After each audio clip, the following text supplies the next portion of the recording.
All right. Hey, everybody. Welcome back to the channel. How's everybody doing today?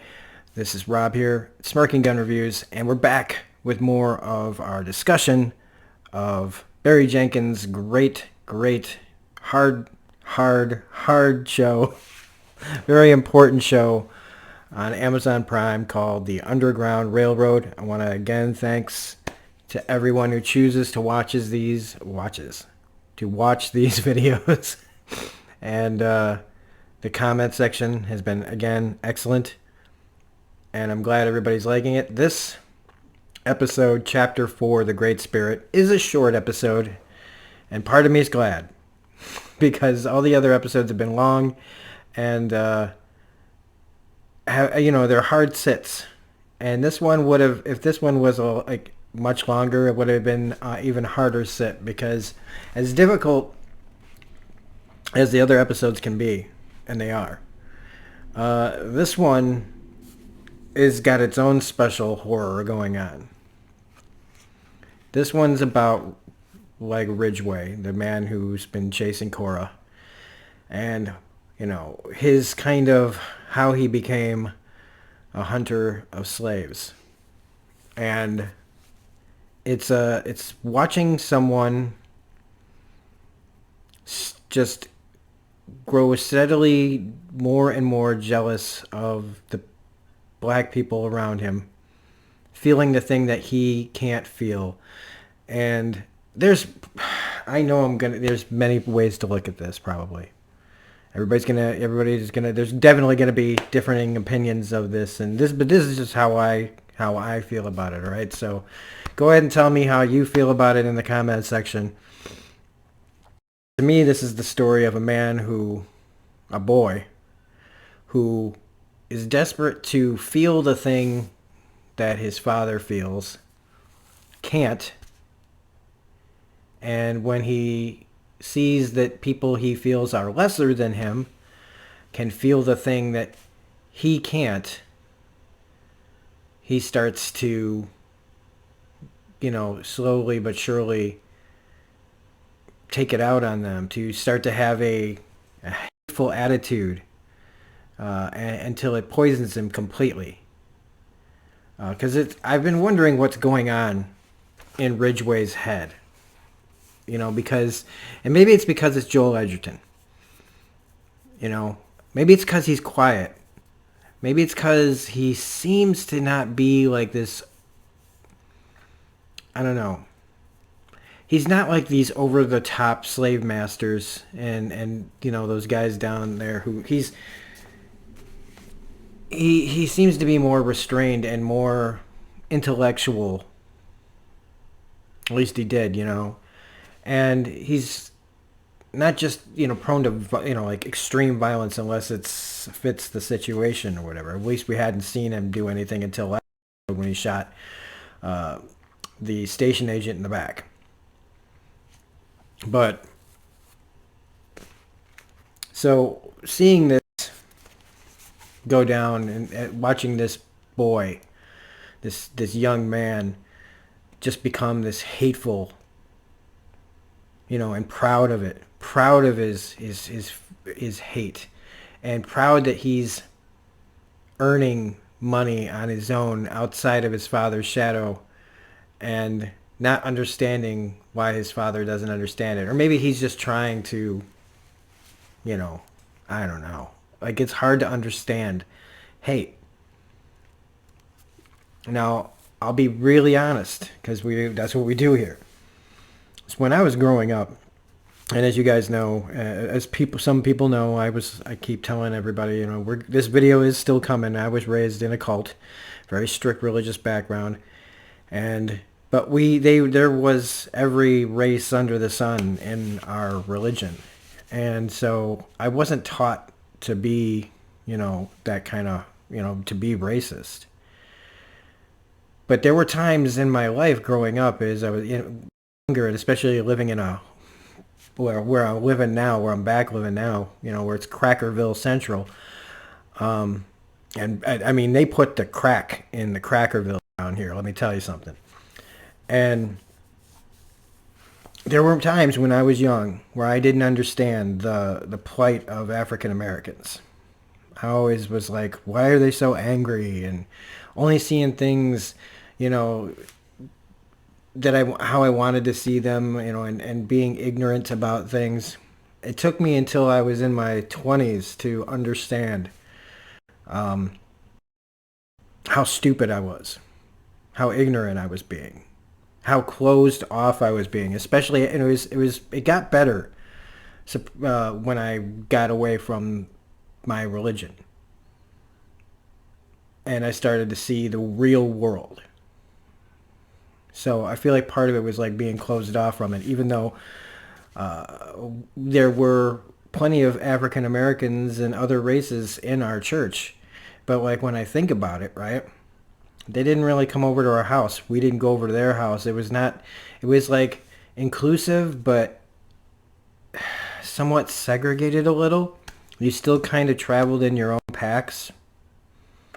The more, the older I get, the more I look at this, life that I was being forced to live when I was younger, but we're not talking about that. So I just want to say, like I was not as bad as this kid, of course, but I had my own level of ignorance to get through. So when I see this happen and I just see where hate takes you, where jealousy takes you, and fear, and wanting to, have your parents' approval, even though he never didn't have it, it feels like his father was very understanding. There was a lack of communication going on. But I mean, at first, when we were introduced to this, actually, you should talk about Peter Mullen real quick. Peter Mullen, who's cast as Arnold Ridgeway's father in this, really good casting. He really looks like older Ridgeway. Like they could definitely be, like him and Joel Edgerton look like they could be related, if you wanted to say that. But also, Peter Mullen is a really good character actor who has been around for a while, and you've probably seen him in things and not even recognized him. He's just, character actors, that's what they get in these things. They're always like the guy from The Thing or the woman from The Thing. You like them or you recognize them, but you can't place them, and not a lot of people remember their names except for nerds like me and some of you. So there's that to talk about the casting. And at first I thought I was on a plantation, and I was like, oh, the slaves here are really happy. But that's not the case right here. This isn't a farm. He works with iron, and he hires freedmen. And I was like, all right, okay, finally somebody in this show that is not a complete piece of shit. And I liked it. I mean, even though he does believe in this, it's not. I don't want to say it's religious, but it feels religious at the same time. Talking about the Great Spirit, the Father that believes the Great Spirit flows through everything and everyone, and nobody should be judged on. There's subtext, I guess. Maybe I'm reading too much subtext into it, but he's basically saying everybody should be judged accordingly. Like each person. We look at each individual. We don't think of them as just one thing, as just a race or what the world says somebody is. And if they, if they had better communication, I mean, better communication is inherent in all, like people, parents and their kids, right? And communication. It's look, if you were raised with perfect communication, I feel like you're probably in the minority, because I feel like a real good, I think that a lot of people have been where they are in this, where he tries to show his son and show belief in his son about, letting him use the ironworks and who's going to pull hold the flame, and he lets the young black kid, use it. And I feel like I want to say that he got jealous right then. Started seeing like, oh, this kid could take my place. How could I also do what my father does? And it's that kind of, his father's welcoming him. His father's encouraging him. His father's not breathing down his neck, but yet he still feels that pressure. that he'll fail, and then he does, and then he goes off and just leaves. And maybe his dad should have, I don't know what his dad should have done in that situation. They both talked to the grave of his wife and Arnold Ridgway's mother. They both go to her grave talking to her about the other one. But the part I was talking about, where a lot of people have been there, is when he goes to his son's door. And I think everybody can relate on either side of this. The hearing your parents come to your door and waiting for that parental knock. We all dread it. Even like the best of us at times, when you hear that knock. Or on the flip side of that, the parent that's trying to knock on the door and has that difficulty of actually knocking, because it means I actually have to communicate. If I knock on this door, there's no going back unless he just doesn't answer, And it's a very relatable situation. Unfortunately, he does not knock. Unfortunately, because they don't communicate in this very, very, I would say, important time in this young man's life, when his father probably really needs to be knocking on that door more often. Because if you let a teenager just try to go out and figure out things on their own, there's a really good chance that they're going to find themselves in situations that they, are going to regret. You're going to regret. Everyone's going to regret. Like when he finds the young man out in the woods by the well, and I knew this was from the word go. As soon as he saw the kid out there, I was like, this is going to end badly. Where the kid wants to see, he's dropping matches down a well, and he thinks that, if the fire, he wants to feel the spirit, he wants to see the spirit, he wants the spirit to see him, go down the well, but the flames keep going out. And he tells the kid, well, you have to go with it. You have to show the spirit that you're willing to go with it. And my heart broke right there, because it's like this young man is now, he's jealous. Because the other young man feels the spirit, and he doesn't. And he lets the kid just walk right into the well and break his leg. That was, and I was like, oh, he just murdered. He basically helped that kid die. Thankfully, it wasn't that. Thankfully, he didn't die. And the flame didn't go out. I thought that was a really interesting bit. That he jumped in there, the flame had not gone out, and Arnold saw it. And I think that's another thing that messed him up, was that this kid really does feel it then. He just walked into that well, and the flame's still going, and I still don't feel it. And I think, it's important, when you think about this great spirit idea anyway, right? And he's not feeling it. I think even today, when you have people telling you what to believe, and you don't feel like you have a choice in those beliefs, then you can get really confused and have real problems. And I feel like if he had just been told it's okay not to feel the Great Spirit, that you can find your own way, that there's many ways to live in this world and not feel it. But again, that comes down to communication. And when he goes to the general store and he wants a coat that he can't pay for, and he thinks, if I just put it on my father's credit, it's fine. This is the first show I think I've ever seen at least in a while, where I saw somebody try to put something on credit from one of these period pieces that was denied it. They usually are oh yeah, sure. But it feels like even the owner here of the store is kind of wary of letting this kid have credit. But it also could have to do with what people say about the farm, that because the father hires freedmen, maybe they don't want to give him credit.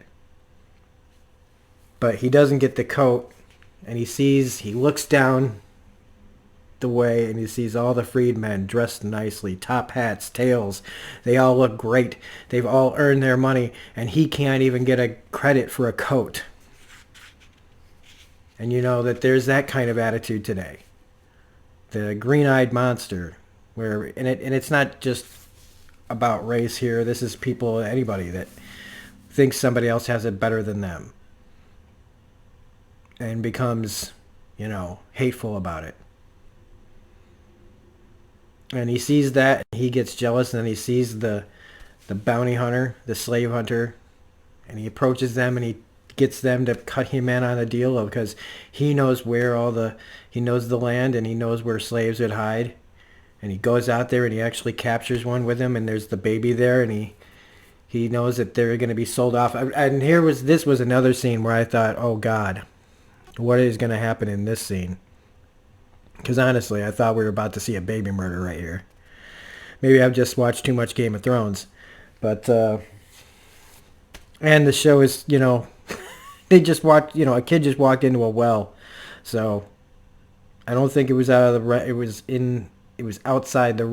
think it was outside the realm of impossibility that could have happened. Thankfully, it didn't. But the baby crying the whole time did not help my anxiety. So he gets paid, for doing this, for capturing runaway slaves, and now he can buy the coat. And now he feels pride. And now he feels like he's stuck it. I think he feels like he's stuck it to the people that think they're better than him. The people that feel the spirit, the people that, this world's for me. How can it be for them too?